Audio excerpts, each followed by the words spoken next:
अस्सलाम वालेकुम। CS610 का लेक्चर नंबर 11 करना है। इसमें हमने नेटवर्क इंटरफेस कार्ड और जनरली कैसे कनेक्ट किया जाता है आपके लैन को कंप्यूटर से, इस पूरी चीज़ के बारे में पढ़ना है। सबसे पहले इंटरफेस जो हार्डवेयर इंटरफेस होता है नेटवर्क का, उसके बारे में एक बात वो बताता है कि जो लैन है आपका लोकल एरिया नेटवर्क, इसकी जो ट्रांसमिशन स्पीड्स होती हैं ये टिपिकली आमतौर पर बहुत ज़्यादा तेज़ होती हैं आपकी CPU स्पीड से। मतलब जो आपके कंप्यूटर के अंदर जो प्रोसेसर लगा हुआ है ना, उसकी जो स्पीड है उसके रिलेटिव लैन की स्पीड बहुत ज़्यादा तेज़ होती है। LAN speeds are defined independent of any specific processor speeds. कि जो लैन की स्पीड्स होती हैं ये किसी भी स्पेसिफिक प्रोसेसर को देख के डिफाइन नहीं की जाती। फॉर एग्जांपल आपके पास एक i5 एक प्रोसेसर है, ठीक है, एक मॉडल है, तो उसको देख के उन्होंने नहीं कहा कि लैन की स्पीड हम इतनी i5 के हिसाब से रख लेते हैं या i7 के हिसाब से, नहीं, इंडिपेंडेंट है इससे बिल्कुल। Which allows for mix of any attach system के, इससे फ़ायदा ये होता है कि आप फिर एक लैन में मुख्तलिफ टाइप के प्रोसेसर्स वाले कंप्यूटर लगा सकते हो। In this way new computers can be attach without affecting LAN speeds के। इससे फिर चाहे आप पहले आपका जो है लैन में सारे i5 थे, अब आपने एक i7 भी लगा लिया, फिर कुछ देर बाद कुछ अरसे बाद i9 भी लगा लिया, तो उससे लैन की स्पीड भी कोई फ़र्क नहीं पड़ता। Okay, network interface hardware. Okay, अब नेटवर्क इंटरफेस हार्डवेयर क्यों ज़रूरत पड़ता है? सबसे जो बड़ा मसला है कि जो आपका CPU है can not process data at network speeds. एक तो मसला ये होगा।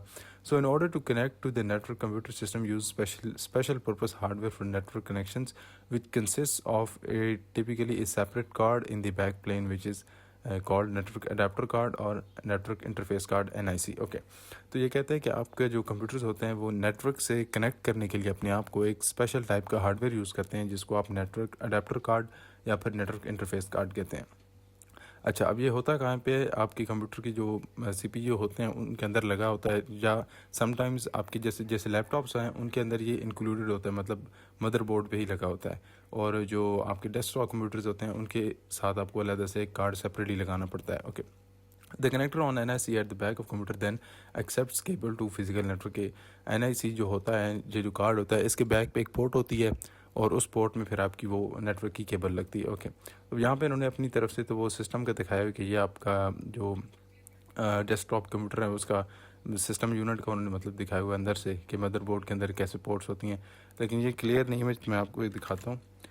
ये इस तरीके से बेसिकली आपका मदरबोर्ड है, तो ये जो वाइट कलर की पोर्ट्स हैं ना, इस तरीके की पोर्ट्स होती हैं जहाँ पे आपके नेटवर्क इंटरफेस कार्ड यूजुअली लगाए जाते हैं। ओके, और यहाँ पे फिर उनकी बैक साइड पे क्या होती है, एक पोर्ट होती है। ओके, और ये जो आपका नेटवर्क इंटरफेस कार्ड है ये यूजुअली आम तौर पे इस तरीके का मतलब नज़र आता है कुछ, और यहाँ पे पोर्ट्स होती हैं बैक साइड पे जहाँ पे आप क्या करते हो, उसको लगाते हो अपनी केबल को। ओके अच्छा, अब NIC और नेटवर्क हार्डवेयर इसको ये डिस्कस करते हुए कहते हैं कि NIC is build for one kind of physical network. जो NIC बनाए जाते हैं ये एक मखसूस एक टाइप के नेटवर्क के लिए बनाए जाते हैं। फॉर एग्जांपल कहता है कि इथरनेट जो इंटरफेस है can not be used with token ring. कि टोकन रिंग जो इथरनेट का NIC है उसको आप टोकन रिंग के साथ इस्तेमाल नहीं कर सकते। इस तरीके से जो ATM का इंटरफेस है वो आप FDDI के साथ यूज़ नहीं कर सकते। मतलब हर नेटवर्क के लिए अलग से NIC डिज़ाइन किए जाते हैं। Okay, some NICs can be use with different but similar hardware. For example thick thin and 10BSD ethernet 10 Mbps और 100 Mbps इथरनेट। कहता है कि कुछ कार्ड्स ऐसे होते हैं कि जो डिफरेंट लेकिन जो सिमिलर हार्डवेयर होता है, जैसे इथरनेट है तो इथरनेट की बहुत सारी टाइप्स होती हैं, तो वो कहते हैं कि हो सकता है कि एक ही NIC मुख्तलिफ टाइप की इथरनेट्स के लिए यूज़ हो, लेकिन इथरनेट की क्या है, उसकी टेक्नोलॉजी वो चूँकि बेस टेक्नोलॉजी सेम है तो इस वजह से वो एक ही NIC आप यूज़ कर सकते हो। अच्छा, अब इसमें प्रोसेसिंग कैसी होती है, कहता है NIC contains sufficient hardware to process data independent of system CPU। के जो आपका NIC होता है इसके अंदर समझ लें एक छोटा सा एक कंप्यूटर होता है अपने अंदर जो कि खुद डाटा को प्रोसेस कर सकता है आपकी CPU की हेल्प के बगैर भी। इन विच सम NICs contain separate micro processor के। कुछ तो NICs ऐसे होते हैं जिनके अंदर बाकायदे से अपना पूरा एक प्रोसेसर होता है। In addition to this it also includes analog circuitries interface to system bus buffering and processing के।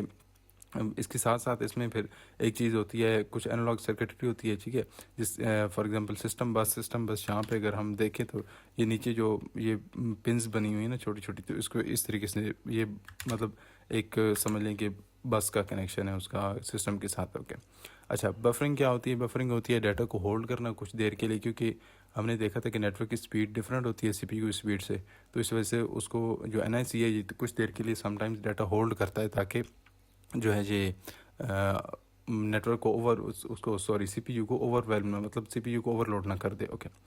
NIC looks like any other IO device to system CPU कि CPU जो है उसको नहीं पता कि NIC क्या है, उसके नज़र में वो IO डिवाइस होती है, इनपुट आउटपुट डिवाइस। जैसे आपका कीबोर्ड IO डिवाइस है, माउस IO डिवाइस है, सॉरी ये तो इनपुट डिवाइसेस हैं, तो कुछ आउटपुट डिवाइसेस होंगी जैसे मॉनिटर आउटपुट डिवाइस है, प्रिंटर आउटपुट डिवाइस। तो इस तरीके से जो हैं चीज़ें कि जो आपका CPU है उसके नज़र में NIC भी एक नॉर्मल IO डिवाइस है, उसको नहीं पता कि ये नेटवर्क के लिए है। Okay. The system CPU forms message request and sends instruction to NIC to transmit it कि जो CPU है वो आपका इसको नॉर्मली एक IO डिवाइस समझ के नॉर्मल जो है इसके साथ कम्युनिकेशन करता है, रिक्वेस्ट भेजता है और डाटा रिसीव करता है। NIC also receives interpret on incoming data कि जो NIC है ये आपका जो है इनकमिंग डाटा जो है उसको रिसीव करता है। Okay. Connection between NIC and physical network के कनेक्ट कैसे किया जाता है? टू अल्टरनेटिव्स कहता है कि NIC contains all circuitry and connects directly to network medium। ठीक है, एक तो ये हो गया। A cable from NIC connects to additional circuitry that then attaches to the network medium।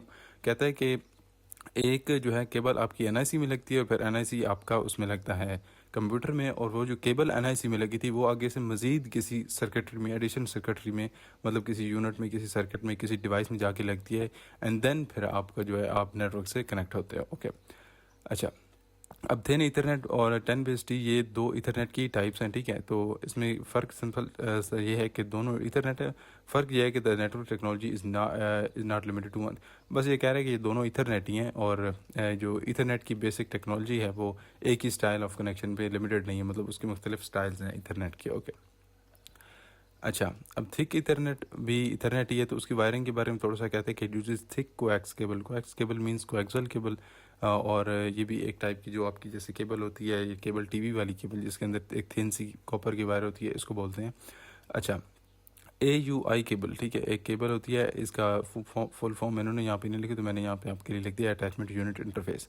इसका काम क्या होता है? Connects from NIC to transceiver, मतलब आपका जो एक डिवाइस होगी इसको ट्रांसीवर बोलते हैं, जो कि आपके NIC को आपके नेटवर्क की वायर से कनेक्ट करती है। तो इस तरीके से अगर हम इसको फिगर में देखें तो ये आपके NICs हैं, ठीक है, राइट, ये जो बॉक्सेस हैं, और ये आपका ट्रांसीवर है। तो ये AUI जो केबल थी ये इनको इन दो डिवाइसेस को आपस में कनेक्ट करती है, और फिर जो ट्रांसीवर है इसके थ्रू आपका जो NIC है, समझ लें कि जो थिक इथरनेट की कोएक्स केबल है उससे कनेक्टेड होता है। ओके। तो ये बेसिकली मतलब सिर्फ कनेक्शन मीडियम है, इससे ज़्यादा कुछ भी नहीं है। Okay. The transceiver generates analog signal on coax cable. Transceiver क्या करता है कि यहाँ से सिग्नल रिसीव करता है AUI केबल से, और AUI केबल में सिग्नल कहाँ से आता है? नेटवर्क इंटरफेस कार्ड से। तो ये सिग्नल रिसीव करके ट्रांसीवर क्या करता है कि एनालॉग सिग्नल जनरेट करता है और फिर उन एनालॉग सिग्नल को इस कोएक्सल केबल पे डाल देता है। The wires in AUI carry digital signals, power and other control signal के AUI जो ये वाली जो केबल है इसमें आपकी डिजिटल सिग्नल्स होते हैं, ठीक है, और कुछ अदर कंट्रोल सिग्नल्स होते हैं। कंट्रोल सिग्नल भी अगर आगे आ गए तो कहीं पढ़ लेंगे, नहीं तो इसमें सिंपल वही इन्फॉर्मेशन होती है, जैसे कि अभी ट्रांसमिशन रोक दो, जैसे वो थी आपके एरर डिटेक्शन के सिग्नल्स हो गए, इस तरीके की। वो जो एक दफ़ा हमने देखा था कि सेंडर पहले रिसीवर को एक मैसेज भेजता है, शॉर्ट मैसेज भेजता है, उस तरीके के सिग्नल सारे कंट्रोल सिग्नल जाते हैं। Okay. Thick ethernet also requires terminators to avoid signal reflectance के। थिक इथरनेट जो आपका नेटवर्क टाइप है इसमें एक टर्मिनेटर भी एंड पे लगा होता है। टर्मिनेटर का बेसिकल पर्पस ये होता है कि अब आपको फॉर एग्जांपल मैसेज यहाँ पे जा रहा है, तो अगर यहाँ पे टर्मिनेटर नहीं होगा तो यहाँ पे मैसेज आके ज़ाया हो जाएगा, मतलब वेस्ट हो जाएगा। तो इसको बचाने के लिए जो या फिर इससे ये भी हो सकता है कि अगर टर्मिनेटर नहीं होगा तो मैसेज यहाँ पे जाके फिर वापस इस तरीके से लूप ना हो जाए, इस चीज़ से बचाने के लिए। ओके। अब कहता है कि हो सकता है कि आपको एक जो है थिक इथरनेट एक ट्रांसीवर हो और उससे आपको मल्टीपल अगर सिस्टम कनेक्ट करने पड़ जाए, मल्टीपल कंप्यूटर्स, तो उसको आप कैसे करते हो? तो उसको आप एक मल्टीप्लेक्सर के ज़रिए कनेक्ट करते हो। मल्टीप्लेक्सर को हम पहले भी देखा था, वो क्या करता है कि मल्टीपल कनेक्शन को लेके एक आगे वायर से कनेक्ट कर देता है। अच्छा, इन सम सर्कमस्टांसेस ट्रांसीवर में be inconvenient, example work station and a LAN के हो सकता है कि जो आपके पास ट्रांसीवर है वो बहुत ज़्यादा ना हो, एक ही ट्रांसीवर मौजूद हो, तो उसमें आप क्या कर सकते हो? Connection multiplexer connects multiple computer to a single transceiver. वो सिंपल सा काम है कि मल्टीपल कंप्यूटर्स को एक सिंगल ट्रांसीवर से कनेक्ट करता है। Okay. Each computer AUI cable connects to connection multiplexer, तो ये आपका कनेक्शन मल्टीप्लेक्सर है, ठीक है। हर नेटवर्क इंटरफेस की जो AUI केबल थी वो इसके साथ कनेक्ट होती है, और देन इससे एक AUI केबल निकल के आपके ट्रांसीवर से कनेक्ट होती है, और ट्रांसीवर फिर आपकी जो थिक इंटरनेट की केबल है उससे कनेक्ट होता है। ओके, अच्छा, अब ये थिन इथरनेट, ये भी एक इथरनेट की टाइप है। इसमें थोड़ा सा फ़र्क ये है कि इसमें एक थिन कोएक्सियल केबल यूज़ होती है, और उसका फ़ायदा यह है कि वो सस्ती होती है और ईजियर टू इंस्टॉल होती है देन थिक केबल। अच्छा, in this case transceiver electronics are built in to NIC and NIC directly to the network. कहता है कि जो आपके ट्रांसीवर की जो इलेक्ट्रॉनिक्स हैं, जो थिक इथरनेट की वायरिंग की बात कर रहे हैं हम, इसमें जो आपके ट्रांसीवर है ये आपके NIC के अंदर ही इंटीग्रेटेड होता है, मतलब इसमें आपको सेपरेट ट्रांसीवर की ज़रूरत नहीं पड़ती। बस इसका ये हो गया। Okay, coaxial cable use BNC connector to on NIC। BNC bayonet connector, if I am not wrong इसको बोलते हैं। तो ये बेवनेट कनेक्टर होता है, आपका समझ लीजिए BNC बेसिकली एक पोर्ट है और कुछ भी नहीं है। जैसे आपकी टाइप C एक पोर्ट है, लाइटनिंग एक पोर्ट है, टाइप B USB एक पोर्ट है, इस तरीके से BNC भी एक पोर्ट है। Okay, which is on the back of आपके NIC। Okay, coax runs directly to back of each connected computer by T connector, ठीक है। तो एक T कनेक्टर कुछ इस तरीके से T शेप में होता है, इस वजह से T कनेक्टर इसको बोलते हैं। तो इसमें बेसिकली होता है कि आपका एक इनपुट यहाँ से आती है, वो आगे से ऐसे कंटिन्यू हो जाती है, और एक थर्ड डिवाइस जो आपकी है इस पॉइंट से कनेक्ट हो जाती है। ओके, और बाकी इसमें एक नुकसान इन्होंने ये बताया हुआ है कि the thin ethernet is useful when many computers are located close to each other. या थिन इथरनेट यूज़ तब होता है जब आपके कंप्यूटर्स क्या होते हैं कि फिजिकली क्लोजली जो है वो लोकेटेड होते हैं। It may be unreliable. नुकसान इसका ये है कि because any disconnection disturbs entire net, कि अगर कहीं पे भी कोई नेटवर्क कहीं केबल में इशू बन गया, फॉर एग्जांपल यहाँ पे अगर केबल ब्रेक हो गई तो ये पूरा नेटवर्क जो है वो बंद हो जाता है। And that's it.